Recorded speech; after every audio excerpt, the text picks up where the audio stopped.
revelations had made them all laugh out loud. BBC News. This is BBC Radio 4. Now, news of a surprise delivery to Bridge Farm in the Archers.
To me because it was when her son was in our nursery, and out of his school book bag fell a note which she had written a goodbye note to her son.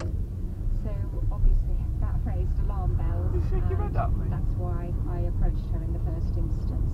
I was told, she did call me, and the final one was she'd taken a drink and some tablets. It was a very, very snowy day, and she was by the river where obviously it was very, very slippery, and she was going in and out of consciousness.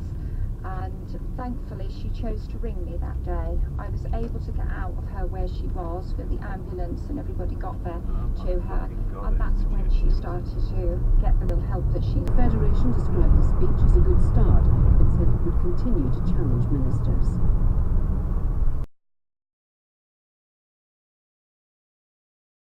A mother from Birmingham who forced her teenage daughter to marry a relative in Pakistan has been jailed for 4... That pistachio nuts have to be painted yellow. Hey! Whose idea was that? Campaign, save our pistachio nuts. And then somebody would say, good idea, and then we'd start. Because it's funny, or yeah, because it wins fun. the No, debate? No, it's nothing to do with the debate. It cheers everybody up. And actually, most of the boys on the sun can spell pistachio anyway, so we'd have to have some learning process. I think you're like what we call Audi and it's nursery, where we have a little bit of bingo and we do a quiz for all the old ladies. I have been over to see the call in the airport, and I used to, my mother's in the toilets, the ladies' toilets in the car. She'd in on a question she can't get. That was a number of years ago. And in the end she phoned thinking about the broadest depth of knowledge she couldn't get. That was a number of years ago. Led the police to some physical evidence. They led them to Bilal's shawl and his cap and so on. Secondly, there's a lot of telephonic evidence. They've got all the records, which we've got as well, of the phone calls made between these plotters as they moved around the country, and particularly around Rawalpindi, making this plot. And so they moved down from this madrasa and went towards Rawalpindi, and I've got it here. They reached the Daewoo bus stand, and then they met another plotter who had a taxi, and they went to that guy's house. And then What do the low conscientious people do then? Well, it's difficult to know. I mean, one of the things that we think is going on with the low conscientious individuals is that they don't identify with the stress.